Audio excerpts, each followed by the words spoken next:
You think you're loving your cat the right way. You feed it, you pet it, you try to spend time with it whenever you can.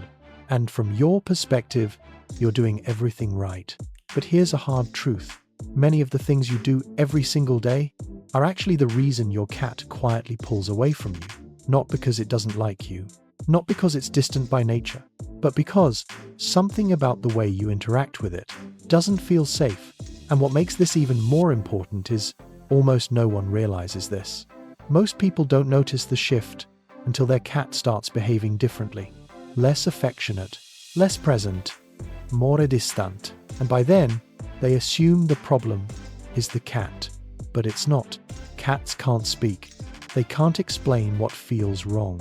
They can't tell you what made them uncomfortable. But they always respond. Not with words, but with distance. And that distance always has a reason. 1. You're always the one initiating. And that's why your cat pulls away. You call your cat. You pick it up. You reach out and touch it whenever you feel like it. And in your mind, that's affection. That's connection. But here's something very important. Cats do not work like dogs. They don't come to you because you asked. They don't respond to attention the way humans expect them to. They come to you because they choose to. And that difference is everything. Because for a cat, one of the most important feelings in the world is control. Control over space. Control over interaction. Control over when something begins and when it ends. So when you are always the one initiating, when you're always reaching, calling, picking up, you're unintentionally taking that control away. And when a cat feels like it has no control, it doesn't fight you. It doesn't complain. It simply creates distance. It starts avoiding. It starts choosing space over connection.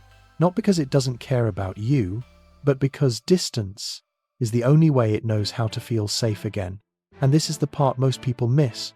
When your cat comes to you on its own, that moment means far more than any forced interaction ever will.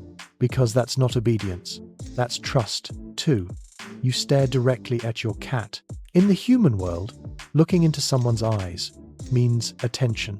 It means care. It means you're present. But in a cat's world, direct eye contact can feel like a threat. Because in nature, two cats don't stare at each other casually.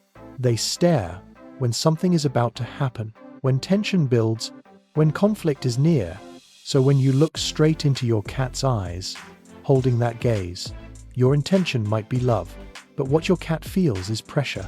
Something subtle, but enough to make it uncomfortable. Enough to make it pull back. Just a little.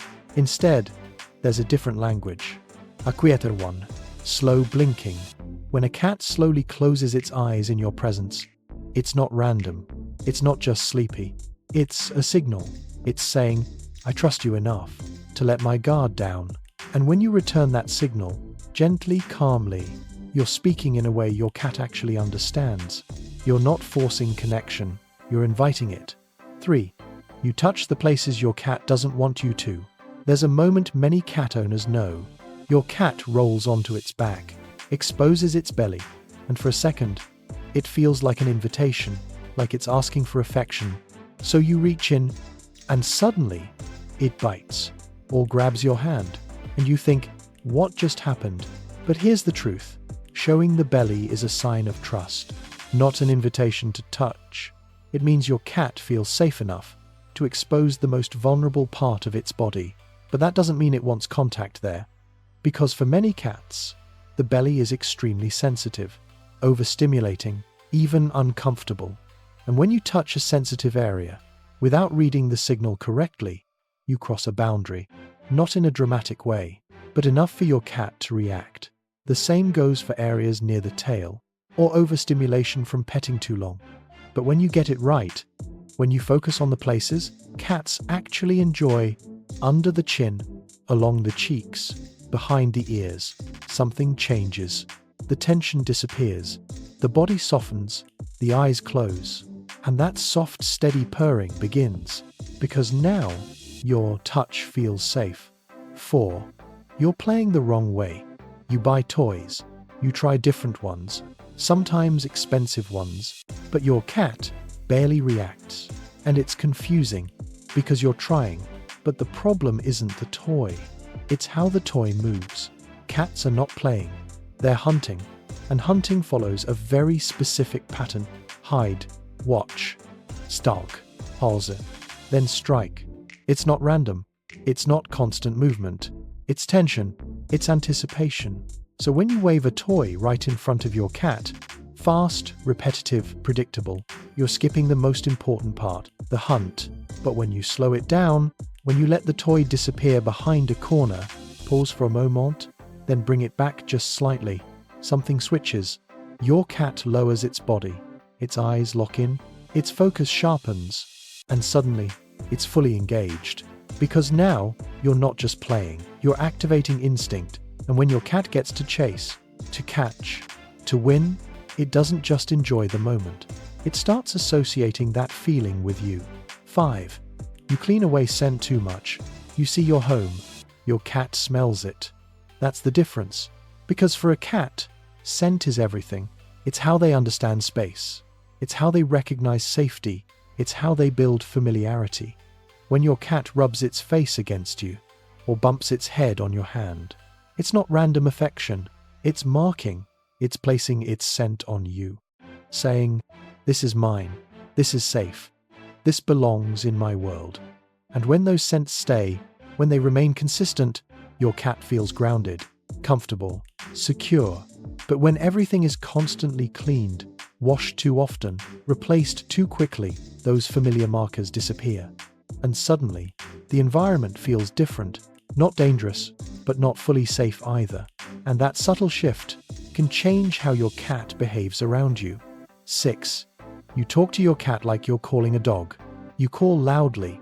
You speak from across the room. You raise your voice, thinking it will get their attention. But cats don't respond to volume. They respond to tone. And more importantly, they respond to familiarity. Your cat knows your voice. Not just the sound, but the rhythm, the softness, the intention behind it. And when you speak gently, close, calm, and slightly higher in tone, something shifts. The space feels quieter, safesh, more personal, and your cat doesn't feel like it's being called. It feels like it's being included. But even all of this is still not the most important thing, because there is one deeper layer that sits underneath everything you've just heard. One thing that when you get it right, your cat doesn't just like you. It starts seeing you differently. If all of this had to come down to one truth, your cat does not need you to be perfect. It doesn't need constant attention. It doesn't need you to do everything right. It only needs one thing, to feel safe when it's near you. Safe to approach. Safe to leave.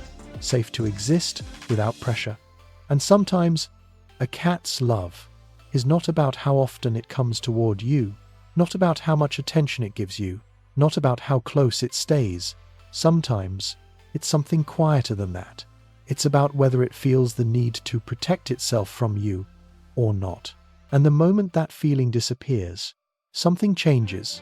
Not suddenly, not dramatically, but slowly. Your cat starts staying a little longer, sitting a little closer, choosing you without being asked. And maybe that's when you realize you didn't just learn how to make your cat like you. You became someone your cat feels safe being around. And for a creature that spends its entire life carefully choosing what to trust, that might be one of the most meaningful things you can ever become.